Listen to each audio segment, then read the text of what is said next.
Dobrý den, já se jmenuji Karel Plíhal a do Třeboně na festival jezdím léta rád a před lety jsem tam byl na vystoupení v zámecké zahradě Marka Ebena a bratří Ebenů a tak jsem vás chtěl pozvat 2. srpna na koncert bratří Ebenů do zámeckého parku a já tam hraju 1. srpna, den před něma, tak vás srdečně zvu za sebe i za Marka Ebena.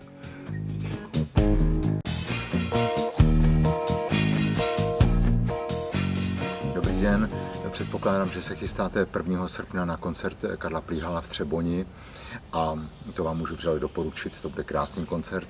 Možná si potom budete ještě někam sednout a něco vypijete, třeba toho vypijete i víc, jak budete mít takovou hezkou náladu po tom koncertě a druhý den vám ujede autobus nebo vlak, nebo budete mít nějaký zbytkový alkohol a nebudete moct sami řídit. Kdyby se to stalo, tak bych vás rád pozval na náš koncert s bratry Ebeny, který bude 2. srpna tamtéž.